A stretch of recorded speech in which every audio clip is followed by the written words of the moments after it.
नमस्कार मित्रांनो, शुभ सकाळ। मी आता आलोय माझ्या गावी कणकवली बोर्डवे येथे आणि थंबनेल वरून तुम्हाला कळलंच असेल की मी कुठे चाललोय ते। तर मित्रांनो, आजच्या या दुर्गा भ्रमंतीच्या प्रवासामध्ये मी दिनेश मुगम तुमचं सगळ्यांचं मनापासून स्वागत करतो। कणकवली पासून जवळच असलेल्या रामगड किल्ल्याला आज आपण भेट देणार आहोत आणि त्या किल्ल्याविषयी सविस्तर जाणून घेणार आहोत। तर आता इथून पुढे मी अमोलच्या घरी जाणार आणि तिथे गेल्याच्या नंतर अमोलला पिकअप करून मग आम्ही पुढच्या प्रवासाला निघणार। तोमल्या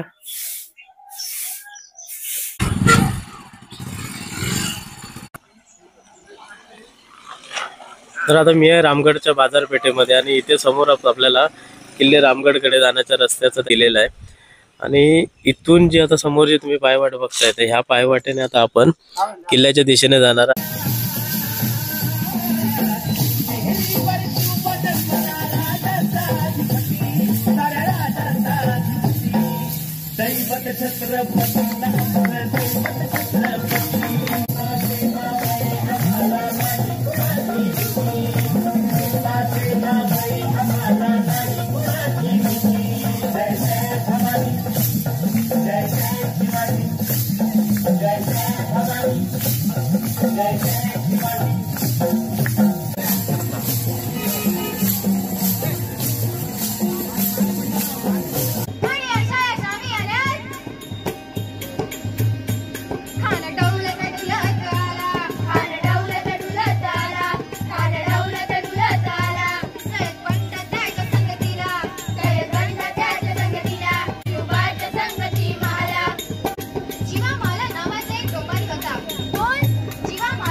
हे समोर जे दिसतंय तर ते रामगडचं पोस्ट ऑफिस आहे आणि आता आपण ज्या गाड्या आहेत तिथे पार्क केलेल्या आहेत आणि तिथे आता काही शाळकरी मुलं आली आहेत जी महाराजांच्या वेशामध्ये इथे काहीतरी कार्यक्रम वगैरे करणार। कारण आज शिवजयंतीचा उत्सव असल्यामुळे गडावरती बरेचसे कार्यक्रम आहेत। इथे समोर दुर्गवीर प्रतिष्ठानाने एक बोर्ड लावलाय आणि तिथे त्या लोकांनी दाखवलंय की रवनाथ मंदिराकडे जाण्याचा मार्ग, मल्लिकार्जुन मंदिराकडे जाण्याचा मार्ग आणि त्याच्या खाली त्यांनी एक एरो दाखवलाय की इथून ह्या रस्त्याने आपण वरती रामगडाच्या दिशेने जाऊ शकतो। आपल्याला ह्याच रस्त्याने आता पुढे जायचंय।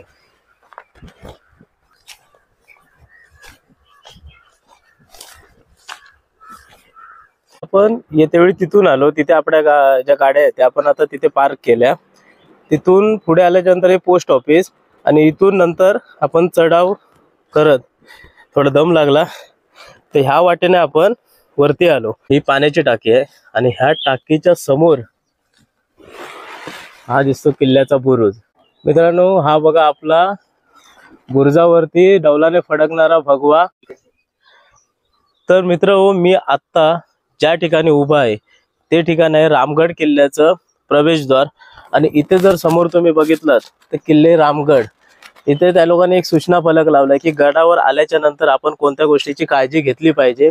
आणि इथे दुर्गवीर प्रतिष्ठानाने गडाचे मुख्य प्रवेशद्वार असं त्यांनी इथे एक फलक लावलाय, ज्याच्यामुळे आपल्याला गडावरती फिरताना काही गोष्टी आहेत त्या पटकन सोप्या पडतात।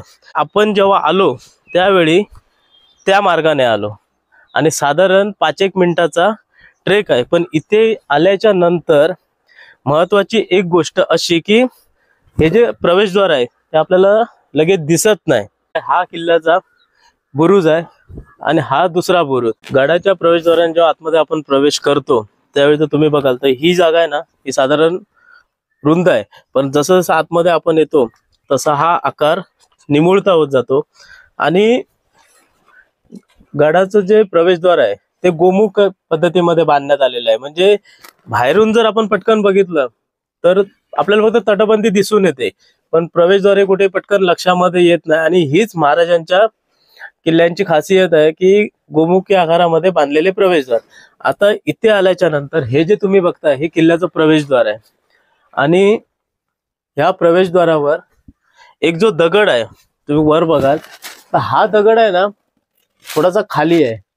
तर ह्याचं कारण असं, जर कधी किल्ल्यावरती आक्रमण झालं तर हा दगड खाली काढला की इतर जे सगळे दगड आहेत प्रवेशद्वारावरचे ते सगळे खाली पडणार आणि दरवाजा ब्लॉक होऊन जाणार। मला या दाखवतो इकडे आतमध्ये,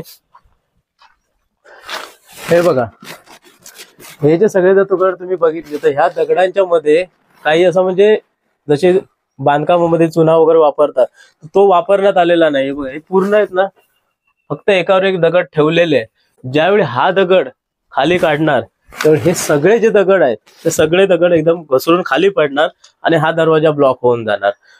प्रत्येक प्रवेशद्वाराला ज्याप्रमाणे इथे दरवाजा असतो तर त्या दरवाजाला जो ओंडका लावला जातो तर त्या ओंडक्यासाठी इथे जागा केलेली आहे। इथे आणि इथे एक जागा आहे। तर ज्यावेळी हा दरवाजा बंद होतो त्यावेळी इथे ओंडका टाकला जातो। त्याच्यामुळे जो दरवाजा म्हणजे एक प्रकारचं लॉक बसलं जातं। प्रवेशद्वारातून आतमध्ये आल्याच्या नंतर आपल्याला इथे देवड्या दिसतात, ही एक इथे देवडी आहे आणि दुसरी ह्या साईडला। देवड्यांचा जो उपयोग आहे तो प्रामुख्याने प्रवेशद्वारावरती जे शिपाई असत तर त्यांच्या बसण्यासाठी किंवा त्यांच्या आरामासाठी वगैरे ही जागा राखीव असते। किल्ल्याच्या मुख्य प्रवेशद्वारापासून आतमध्ये आल्याच्या नंतर आपल्याला तटबंदीवरती जाण्यासाठी अशा पायऱ्या दिसतात। तर अशा ज्या पायऱ्या आहेत तर ह्या आपल्याला ठिकठिकाणी दिसून येतात। तर तत्पूर्वी आपण तटावर जायच्या आधी इथून ह्या साईडला आपण जाऊन बघू की त्या साईडला एक वास्तू आहे। ह्या तटबंदीला लागून हे जो एक प्रवेशद्वार आहे तर हा पडकोटाचा दरवाजा आहे, पण ही आतल्या साईडची बाजू आहे। मुख्य प्रवेशद्वार हे आहे। तर इथे सैनिक पहारेकरी असायचे तर त्यांच्या बसण्यासाठी देखील इथे ही देवडी आहे। आणि ज्यावेळी इथून सैनिक म्हणा किंवा कोणी व्यक्ती आतमध्ये यायची तर त्यावेळी इथून ही वाट होती, पण आता जर तुम्ही बघाल तर ही वाट पूर्णपणे बंदच झाली आहे, कारण जाण्यासाठी काही इथे मार्गच नाही। आता हा जो समोर तुम्ही बघताय हा किल्ल्याचा बुरुज आहे आणि ही संपूर्ण किल्ल्याची तटबंदी। आता ह्या तटबंदीवरती आपण आलोय आणि तुम्ही जर बघितलात तर हा जो संपूर्ण घेरा आहे हा साधारण किल्ल्याचा 7 एकर मध्ये पसरलेला आहे। आता आपण मुख्य बुरुज आहे त्या बुरुजावर आलोय। म्हणजे आपण जेव्हा किल्ल्यामध्ये प्रवेश केला त्यावेळी जो बुरुज तुम्हाला मी दाखवला तर तो हा बुरुज। आता ह्या बुरुजावरती हे असे साधारण 5 पेक्षा जास्त इथे झरोके दिसून येतात आणि त्या झरोक्यातून जर तुम्ही बघितलं संपूर्ण जो रामगडचा एरिया आहे तो इथून आपल्याला स्पष्टपणे दिसतो। आणि या झरोक्याच्या बाजूला इथे अशा छोट्या आहेत ना अशा जंग्या ठेवलेल्या आहेत। तर तुम्ही बघाल इथे तर समजा शत्रू सैनिक जर किल्ल्याच्या प्रवेशद्वारावर आलं तर ह्या जंग्यामधून म्हणजे बंदुकीच्या साहाय्याने त्यांच्यावर आक्रमण किल्ल्यातून होत असेल किंवा गरम पाणी टाकण्यासाठी किंवा तेल टाकण्यासाठी देखील यांचा उपयोग होत असेल। आता अशा ज्या जंग्या आहेत ह्या आपल्याला ठिकठिकाणी दिसून येतात। हे बघा इथे पण एक तशीच जागा आहे, पण आता हे बांधकाम पडत आल्यामुळे आपल्याला दिसत नाही, पण तुम्ही जो उजेड बघितला तिथे तुम्हाला ते दिसून येईल। आज आपल्या सोबत अमोल आहे आणि आजचा आपण जो किल्ला एक्सप्लोअर करतोय तर ते अमोलमुळे शक्य झालं, कारण मला माहिती नव्हतं की इथे असा एखादा किल्ला आहे। फक्त ऐकून होतो की रामगड, पण अशी एखादी इथे ऐतिहासिक वस्तू आहे ही माहिती नव्हती, पण त्यात अमोलमुळे शक्य झालं। रामगड किल्ल्याची पुनर्बांधणी छत्रपती शिवाजी महाराजांनी केली असावी असा उल्लेख आढळतो, परंतु त्याबद्दलचे काही असे ठोस पुरावे किंवा कागदपत्र हे उपलब्ध नाही आहेत। या किल्ल्याचा जो उल्लेख आढळून येतो तो इसवी सन 1710 ते 1712 साली छत्रपती शाहू महाराज आणि अमात्य पंत बावडेकर यांच्यामध्ये झालेल्या करारात। तर या करारानुसार शाहू महाराजांनी किल्ल्याची सबनसिबी जरी अमात्यांना दिली तरी किल्ला मात्र हा त्यांना दिला नव्हता। 18व्या शतकामध्ये तुळाजी आंग्रे यांच्या ताब्यामध्ये हा किल्ला होता, पण इसवी सन 1755 मध्ये नानासाहेब पेशवे आणि इंग्रज यांनी एकत्र येऊन तुळाजी आंग्रे त्यांच्यामध्ये झालेल्या युद्धामध्ये पेशव्यांचे सरदार कृष्णाजी महादेव व सावंतवाडीकर यांचे सैन्य एकत्र आला आणि त्यांनी मिळून तुळाजी आंग्रेंचा पराभव केला आणि नंतर रामगड किल्ला हा त्यांच्या ताब्यामध्ये गेला। पण पुढे 1804 मध्ये या किल्ल्यावर दुसरे बाजीराव पेशवे यांनी चिमाजी बल्लाळ यांची कारखानीस म्हणून नेमणूक केली आणि त्यानंतर हा किल्ला पेशव्यांच्या अंमलाखाली आला। 6 एप्रिल 1818 मध्ये कॅप्टन पियर्सन जो इंग्रज कॅप्टन होता तर त्याने हा किल्ला जिंकून घेतला। 1862 साली जेव्हा पाणी करण्यात आली त्यावेळी टोटल किल्ल्यावरती 26 तोफा आणि 106 तोफगोळे असल्याचा इथे उल्लेख आढळतो। हा जो समोरचा तुम्ही जो पूर्ण भाग बघताय तर हा भाग आहे होळीचा माळ म्हणून ओळखला जातं। त्या ठिकाणी देखील एक बुरुज आहे आणि या बुरुजावरती आपला भगवा जो आहे तो आपल्याला फडकताना दिसतो। आता या किल्ल्यावरती एकूण 19 बुरुज आहेत आणि त्या 19 बुरुजापैकी 15 जे बुरुज आहेत तर ते तटबंदीला लागून आहेत। म्हणजे जसे आपण तिकडे 3 बुरुज बघितले त्याच्यातले 2 बुरुज ते प्रवेशद्वाराला आहेत, एक बुरुज पडकोटाच्या इथे आहे तो पूर्णपणे ढासळलेला आहे। त्याच्यानंतर हा एक बुरुज, आता हा एक दुसरा बुरुज आहे। तर इथे आल्याच्या नंतर तुम्ही बघाल हा पूर्ण बुरुजाचा भाग आहे आणि या ठिकाणी आपल्याला टोटल 3 झरोके दिसतात। इथून जर तुम्ही बघितलं तर पूर्णपणे जो रामगड म्हणा किंवा आजूबाजूच्या गावांचा जो भाग आहे तो आपल्याला पूर्णपणे दृष्टिक्षेपामध्ये इथे येतो। किल्ल्याच्या पाठच्या साईडला आल्याच्या नंतर आपल्याला हा असा चौतारा दिसतो। आता इथे त्यांनी ही सदर म्हणून ते फलक लावण्यात आलेलं आहे। वरती काय बांधकाम वगैरे किंवा वास्तू नाहीये, पण त्यावेळी जो गडाचा कारभार आहे तो इथून केला जात असावा। आपल्याला हे कसं मोठं तुळशी वृंदावन दिसतं आणि ह्या तुळशी वृंदावनाची जी उंची आहे ती साधारण 7 फुटापेक्षाही जास्त आहे आणि इथे लावलेल्या फलकानुसार ही समाधी आहे या एका सरळ रेषेत असणाऱ्या एकूण 7 तोफा। आता ह्या तोफा उभ्या का करून ठेवल्या आहेत तर ते मला माहिती नाही, पण ह्या ज्या सगळ्या तोफा आहेत त्या भैऱ्या करून ठेवलेल्या आहेत। आता तोफा भैऱ्या करणं म्हणजे काय असतं ते तुम्हाला मी दाखवतो, या इकडे। आता ही जी तुम्ही जागा बघताय ना तर ह्या ठिकाणी एक खिळा किंवा पाचर मारलेला आहे आणि ही तोफेची जी जागा आहे बत्तीची तर ती बंद केली आणि ह्याच प्रकाराला तो भैरी करणं असे म्हणतात। तुम्हाला दाखवतोय साथीच्या तोफा आहेत ना त्या तोफा भैऱ्या केलेल्या आहेत। आता ही जर तुम्ही तोफेची जागा बघितली तर इथे पण बघा हा पूर्ण एरिया पॅक करून म्हणजे याला खिळा मारून बंद करण्यात आलेला आहे। हे बघा इथे स्पष्टपणे दिसतो, हा बघा हा खिळा मारलाय। ही जी जागा आहे ती पूर्णपणे बंद केली आहे। तर तोफा भैऱ्या करणं म्हणजे एक्झॅक्ट काय करणं हे तुम्हाला मी सांगतो। छत्रपती शिवाजी महाराज जेव्हा एखादी मोहीम आखायचे त्यावेळी ते काय करायचे की सगळे सैन्य ते एकत्र नाही पाठवायचे। त्यांची प्रमुख पद्धत जी होती ती म्हणजे गनिमी कावा आणि त्याच गनिमी काव्याच्या जोरावरती महाराजांनी आपलं हे एवढं स्वराज्य उभं केलं। ज्यावेळी एखाद्या किल्ल्यावरती आक्रमण करायचं असेल त्यावेळी सैन्यांच्या छोट्या छोट्या तुकड्या केल्या जायच्या आणि त्या तुकडीचं प्रत्येक काम असायचं ते वेगळं वेगळं असायचं। तर आता एक तुकडी काय करणार की किल्ल्यावरती जाणार आणि तिथे गोंधळ करणार, म्हणजे तिथे जो गोंधळ होणार त्यामुळे किल्ल्यावरती जी काही पारेकरी वगैरे असतात तर त्यांचं सगळ्यांचं लक्ष त्या गोंधळाकडे जाणार।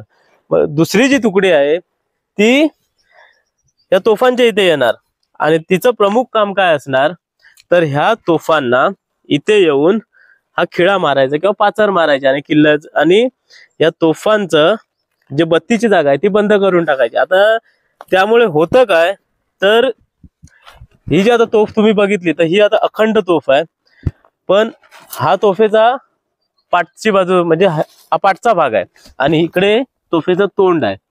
तर होतं काय, या तोफेच्या तोंडामध्ये तोफ गोळा टाकला जातो, दारू गोळा जो असतो तो ठासून भरला जातो आणि इथून बत्ती दिली जाते. पण बत्तीच्या जागेवरती ज्यावेळी असा खिळा मारतो त्यावेळी ही जागा परमनंटली बंद होऊन जाते. बंद झाल्यामुळे इथून बत्ती देऊ शकत नाही आणि त्यामुळे ही तोफ पूर्णपणे निकामी होते. नॉर्मली काय होतं, इथे बत्तीला जेव्हा आपण आग देतो ती बत्ती जळत जाते, खाली आग गेल्याच्या नंतर तोफ डागली जाते. ही अखंड तोफ आहे. अखंड तोफेला रिपेअर करायचं जर बोललं तर ते लगेच शक्य होत नाही, कारण ह्यांचे भाग सुटे करून मग ते पाचरातलं काढलं जातं आणि त्याच्यानंतर ती तोफ पुन्हा कामामध्ये येते. बऱ्याच वेळा तोफा निकामी सुद्धा होऊन जातात. तर ह्या कामामुळे महाराज आपले जे युद्ध आहे तर ते अर्ध जिंकून जात, कारण तोफाच जर राहिल्या नाही तर शत्रू सैनिक आपल्या सैनिकांवरती आक्रमण करू शकत नाही आणि अर्धी लढाई आपली तिथेच जिंकून झालेली असायची. तर हा एक जो महत्वाचा मुद्दा आहे तो मी इथे तुम्हाला सांगितला. आता ह्या ज्या तोफा आहेत त्या ह्या उभ्या का करून ठेवल्या आहेत ते मलाही माहिती नाही, कारण तशी कुठे नोंदही आपल्याला दिसून येत नाही. आता इकडे समोरच्या बाजूला जर बघितला तर इथे आपल्याला एक दोन वास्तू आहेत, पण तिथे जायच्या आधी आपण इकडे जाऊया. इथे हा जो दरवाजा आहे तर हा दरवाजा होळीचा दरवाजा, म्हणजे मगाशी जे तुम्हाला मी होळीचा माळा दाखवला तर त्या ह्या दरवाजाने होळीच्या माळावरती जाण्यासाठी रस्ता आहे. माझ्या पाठीमागे बघताय तो एक बुरुज इथे आणि हा दुसरा बुरुज. तर हा जो बुरुज आहे पूर्णपणे ढासळला आहे आणि आता मी ज्या ठिकाणी उभा आहे ना तर हे सगळे बुरुजाचे दगड आहेत इथे पडलेले आहेत आणि त्याच्यामुळे हा दरवाजा पूर्णपणे बंद झालाय. होळीच्या माळावर जाण्यासाठी जो मार्ग आहे तर त्या मार्गाचं हे प्रवेशद्वार. आता इथे सुद्धा एक महत्वाची गोष्ट जी आपण पहिल्या दरवाजावरती बघितली तशीच इथे सुद्धा जे चिरे आहेत ना हे फक्त असे एकमेकाला ठेवलेले आहेत, त्यांच्यामध्ये कोणत्याही प्रकारचं म्हणजे मिश्रण घालून त्यांना बांधकाम असं केलेलं नाही. त्याचं कारण असं, समजा शत्रू जर ह्या मार्गाने आला तर हा इथला एक दगड काढायचा. हा एक दगड काढल्याच्या नंतर इकडे दाखवतो तुम्हाला, हे जे सगळे दगड आहेत ना हे एकदम खाली पडणार आणि हा दरवाजा ब्लॉक होऊन जाणार. आता इथे सुद्धा सैनिकांसाठी देवड्या आहेत, एक देवडी इथे आणि दुसरी इथे, पण त्या देवड्यांपेक्षा ह्या ज्या दोन देवड्या आहेत त्या ह्या मोठ्या आहेत. हे जे तुम्ही दगड बघितलात ना तर हे दगड त्या वरच्या बांधकामातलेच पडलेले आहेत, कारण वरती आता जे झाडं वगैरे आहेत तर त्या झाडांनी पूर्ण भाग वरचा जो आहे तो व्यापून टाकलेला आहे. आता इथे उभं राहणं मी रिस्की का बोलतो ते तुम्हाला दाखवतोय. बघा इथे समोर जर तुम्ही बघितलात ना हे बघा हे झाड आहे आणि हे जे दगड आहेत ना बघा ह्या दगडांमध्ये कोणत्याही प्रकारचं मिश्रण घालून त्यांना बांधकाम केलं नाही, फक्त आधांतरी ठेवलेले आहेत. जर तो समोरचा एक दगड जरी काढला ना तर हे सगळे दगड खाली पडणार. आता ह्याच्यातले काही दगड आहेत हे बघा दाखवतो तुम्हाला मी. तर हे बघा हे सगळे दगड आहेत ना ते त्याच्यातलेच पडलेले आहेत. तर ह्याच रस्त्याने आतमध्ये आल्याच्या नंतर आपल्याला समोर ह्या तोफा, ती सदर आणि त्या सदरेच्या पुढे असलेला होळीचा माळ. तर आता इथून इकडच्या माझ्या डाव्या हाताला काही वास्तू आहेत तर तिकडे जाऊया आणि त्या बघूया की तिथे नेमकं काय आहे ते. ही जी समोर तुम्हाला जी वास्तू दिसते पडलेल्या अवस्थेमध्ये तर हा वाडा होता. म्हणजे त्यावेळी ज्या माणसाच्या या गडावरती वर्चस्व होतं किंवा इथला जो प्रमुख होता तर कदाचित त्याचा हा वाडा असावा. वाड्याच्या आतमध्ये आपल्याला अशी काय वास्तू दिसत नाही, पण काही दिवाळा वगैरे आहे चिऱ्याची जी आपल्याला इथे दिसतात, पण बहुतेक पडझडच झालेली आहे. समोरची जी एक भिंत आहे ती जरा साबूत दिसते हे बघा इथपर्यंत. आणि या वाड्यामध्ये येण्याचा जो दरवाजा आहे मुख्य तो हा इथे. बाकी बघा तुम्ही सगळी इथे मोठी मोठी झाडं वाढलेली आहेत. तटबंदीवर जरी आपण एक नजर टाकली तरी तुम्ही बघा तिथे देखील ती झाडं आहेत. त्या झाडांमुळे तटबंदीचे जे चिरे आहेत ते सगळे खाली पडलेले आहेत. किल्ल्याच्या एका बाजूला आपल्याला हे असं बांधकाम दिसतं. तर इथे जर तुम्ही जे हे बांधकाम बघाल तर हे व्यवस्थित जरा म्हणजे सुस्थितीमध्ये आपल्याला दिसून येत. ही जागा नक्की काय असेल हे सांगता येत नाही, पण इथे त्यांनी एक तुळशी वृंदावनाचा फलक लावलेला आहे. तुळशीचं जे बांधकाम आहे, जे डिझाईन आहे, तर अशाच प्रकारच्या ज्या तुळशी आहेत, हे 99% कोकणातील प्रत्येक घराघरामध्ये आपल्याला दिसून येतात. इथून ह्या ज्या जांभ्या दगडाच्या पायऱ्या आहेत, ह्या पायऱ्या जेव्हा आपण चढून वरती येतो त्यावेळी आपल्याला श्री गणेशाची मूर्ती दिसते. आणि ही जी मूर्ती आहे ही खूप प्राचीन असून कोरलेली आहे. पण या मूर्तीच्या खाली आपल्याला हे असे शिर दिसतात त्यांची, आणि त्या शिरांची एक माळ आहे. ती त्याच्याबद्दल मला फारशी माहिती नाही, परंतु अशा प्रकारामधली आपल्या गणपती बाप्पाची ही एकमेव मूर्ती आहे. ही मूर्ती तुम्हाला इतरही कुठे अशी पाहावयास असा मिळणार नाही. आज शिवजयंतीचा कार्यक्रम असल्यामुळे गडावरती शिवजयंतीच्या निमित्ताने रामगड गावातील काही ग्रामस्थ, सरपंच आणि इतरही मंडळी आणि शाळेचा जो स्टाफ वगैरे आहे ते इथे शिवजयंतीच्या निमित्ताने सर्व इथे जमा झाले आहेत. आणि इथे आपल्या छत्रपतींच्या मूर्तीची प्रतिष्ठापना करून ते आता पुढील कार्यक्रमाला इथे सुरुवात करणार आहेत. जय शिवाजी, जय भवानी, जय शिवाजी, जय भवानी, जय शिवाजी, जय भवानी, हर हर महादेव, हर हर श्री छत्रपती शिवाजी महाराज की जय, जय भवानी, जय शिवाजी. आस्ते कदम, आस्ते कदम, आस्ते कदम.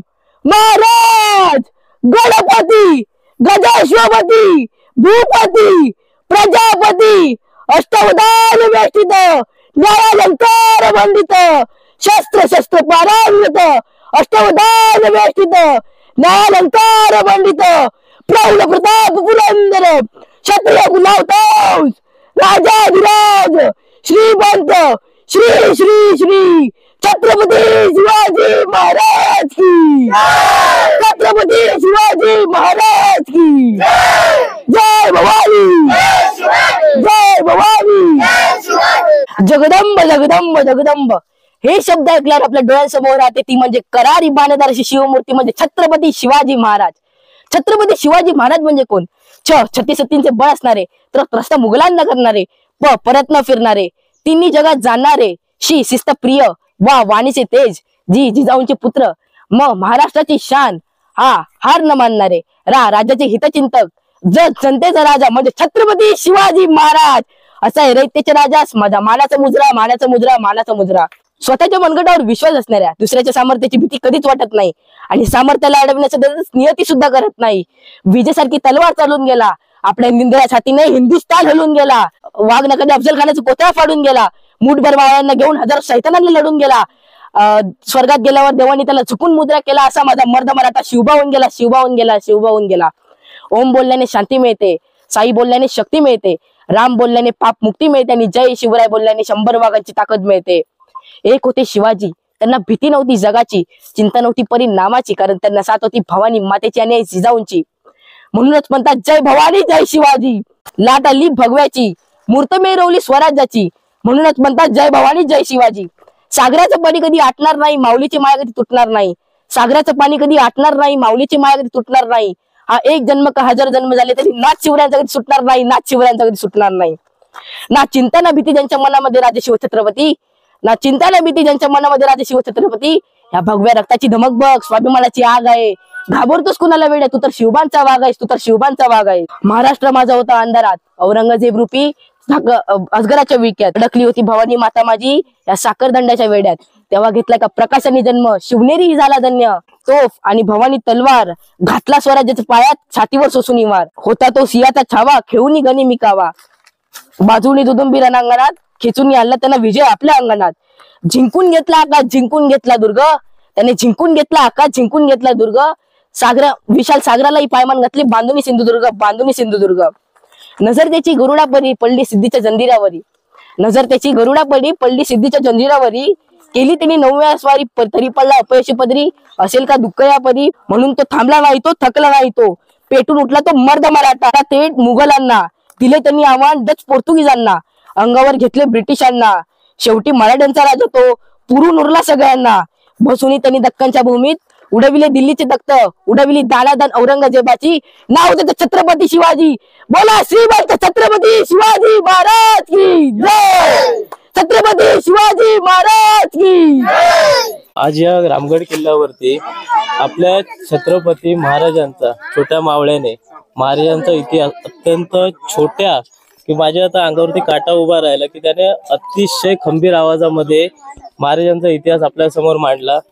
माझ्या प्रत्येक व्हिडिओतून एक सांगणं असतं आणि ते इथेही माझं तेच सांगणं आहे की महाराजांचा जो इतिहास आहे हा पुस्तकांमधून शिकवून काही होणार नाही. तर त्यासाठी अशा कार्यक्रमांची उभारणी करणं किंवा असे कार्यक्रम सादर करणं हे महत्वाचं आहे. कारण जोपर्यंत या अशा किल्ल्यांवरती आपण मुलांना आणत नाही आणि इतिहास दाखवत नाही तोपर्यंत इतिहास ते शिकू शकत नाही. त्यासाठी असे कार्यक्रम हे वारंवार होणं ही काळाची गरज आहे. कारण हे जे वैभव आहे ना हे असंच जर राहिलं तर येत्या काही वर्षात आपल्याला इथे काही बघायला भेटणार नाही. तर हे जर टिकवायचं असेल ना तर आपल्याला आतापासूनच यासाठी ठोस पावलंही उचलणं गरजेचं आहे.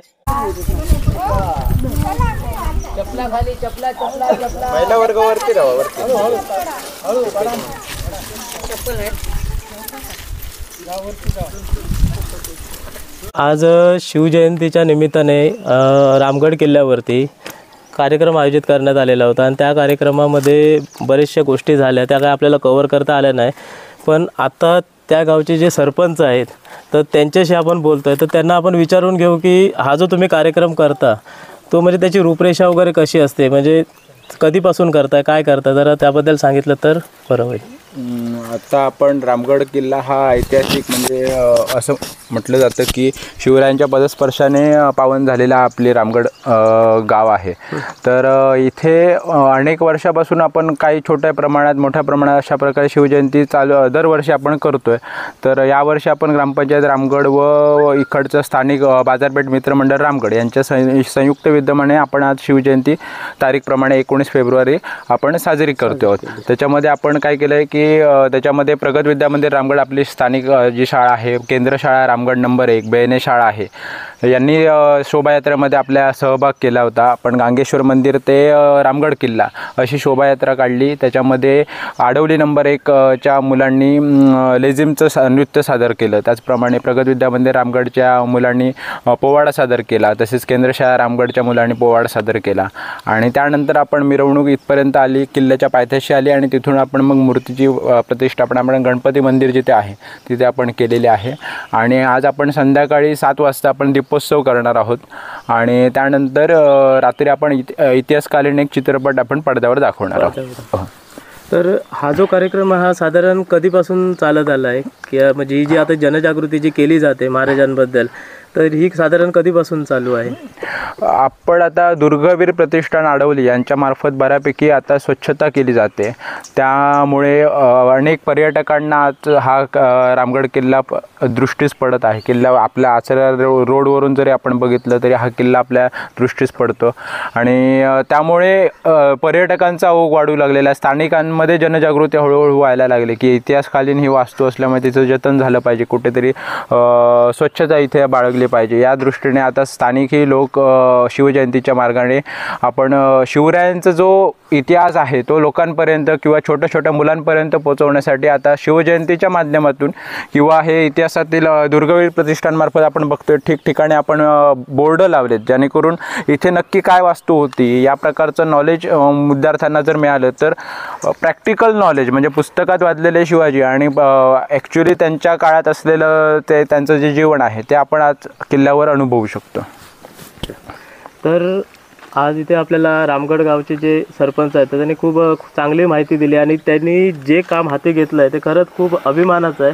तर तुमच्या पुढील वाटचालीसाठी आमच्या सर्वांकडून तुम्हाला खूप शुभेच्छा आणि असंच कार्य करत राहा.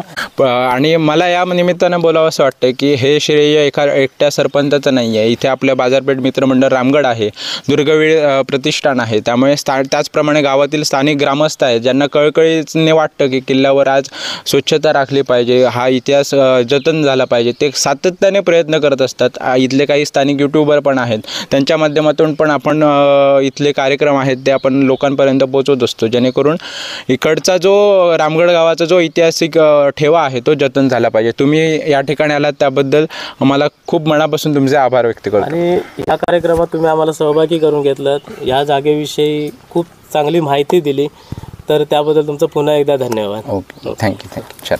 कुठून आलात तुम्ही? आम्ही आता कणकवलीवरून आलोय. हा, मग दरवर्षी येता का इकडे तुम्ही?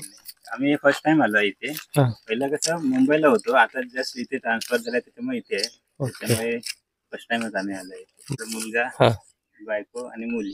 आणि तसंच काय असेल तर आम्ही म्हणजे असं देणगी वगैरे काय जरा संवर्धनासाठी काय करायचं तर आम्ही तयार आहोत करण्यासाठी. तर चांगली गोष्ट आहे. ठीक आहे, तर आपलेच गड किल्ले आहेत, आपणच सांभाळायचे. आपणच राखले पाहिजे. बरोबर आहे. जोपर्यंत तिथे जात नाही तोपर्यंत ते आपल्याला कळणार नाही. बरोबर, ठीक आहे. संवर्धन आठवत. बरोबर, ठीक आहे. चालेल. हा याचा माझा मुलगा विघ्नेश करावडे, हा त्याचा वर्ग मित्र. हा, ह्याच्यातून म्हणजे संवाद साधला की तुम्ही या. बरं. म्हणजे हा इथला स्थानिक आहे तर रामगडचा. स्थानिक आहे रामगडचा, त्यामुळे कसं साध्य झालं की जाऊया आपण. तो तुझ्या सगळ्या मित्रांना बोलव रे. चालेल, ठीक तोच आहे. माहिती देतोय आम्हाला. हो, हो, हो. वाडा आहे. अच्छा, म्हणजे तो तुम्हाला किल्ला फिरवतोय तर. अरे वा, अरे चांगली गोष्ट आहे. मस्त मस्त. खूप खायची. अजून एक मित्र आहे काय? समोर जे आता तुम्ही नदीचं पात्र बघताय तर ती गड नदी आहे. रामगड किल्ल्याचा जर एकंदरीत भौगोलिक परिस्थितीचा विचार केला तर एक गोष्ट लक्षात येते की बाजूला असलेली गड नदी, कारण किल्ल्यावरती पाण्याची अशी कुठेही सोय नाहीये आणि त्यामुळे कदाचित नदीचं पाणी आहे तर ते किल्ल्यावरती आणून वापरलं जात असत. छत्रपती शिवाजी महाराजांनी ज्यावेळी समुद्रामध्ये सिंधुदुर्ग किल्ला बसवला तेव्हा त्याच्या संरक्षणासाठी भगवंतगड, शीतगड, रामगड, त्याच्यानंतर सर्जेकोट, तर अशी किल्ल्यांची एक पुरी साखळी उभी केली. आणि त्यामुळे ह्या छोटे छोटे जे किल्ले होते तर त्यांचं इतिहासामध्ये खूप मोठं महत्व आहे. आणि दुसरी गोष्ट म्हणजे गड नदीच्या पात्रातून होणारी जलवाहतूक आणि जो काही व्यापार असेल तर त्याच्यावरती कंट्रोल ठेवण्यासाठी ह्या किल्ल्यांचा प्रामुख्याने उपयोग त्यावेळी होत होता. हा जर किल्ल्याचं संवर्धन केलं तर हे एक चांगलं पर्यटन स्थळ होऊ शकतं. मला एकाच गोष्टीचं वाईट वाटतं की कणकवली सारख्या मेन सिटी पासून हा किल्ला अवघ्या 10 ते 12 किलोमीटर अंतरावर आहे, परंतु बऱ्याच लोकांना या किल्ल्याबद्दल काहीही माहिती नाहीये. तर जर इथे संवर्धन झालं, हा किल्ला जर नव्याने पुन्हा उभा राहिला तर इथे एक चांगलं पर्यटन स्थळ म्हणून विकसित होऊ शकतं. हा अज्ञात किल्ला आजही इतिहासाची साक्ष देत आपलं अस्तित्व टिकवून इथे उभा आहे. आज जर आपण हे किल्ले सांभाळले, यांचं संवर्धन केलं तर येणाऱ्या पिढीला आपण आपला इतिहास समजावून सांगू शकतो. जर हे गड किल्ल्यांवरती आणून जर आपण त्यांना इतिहास शिकवला, इथे जाऊन त्यांना छत्रपती शिवाजी महाराज शिकवले तर त्याने खरंच खूप फरक पडेल. कारण हे जे वैभव आहे हे आपल्याला जपलं पाहिजे. उद्या जर हे वैभव नष्ट झालं तर आपल्याला ते परत उभं करता येणार नाही. आपली जी दुर्ग फेरी आहे तर ती आता पूर्णपणे कंप्लीट झालेली आहे. आपण ज्या दरवाजावरून सुरुवात केलेली तिथे त्याच बुरुजावरती आपण आता परत आलो आणि आता आपल्या किल्ल्याचा जो फेरा आहे तो पूर्ण झालेला आहे. आजचा जो आपला व्हिडिओ आहे तो मी आता इथेच संपवतो. भेटू पुन्हा अशाच एका नवीन व्हिडिओमध्ये एखादा असंच अज्ञात स्थळ घेऊन. जर आपले व्हिडिओ तुम्हाला आवडत असतील तर नक्की व्हिडिओला लाईक करा, शेअर करा. भेटू पुन्हा एका नवीन प्रवासामध्ये. तोपर्यंत काळजी घ्या.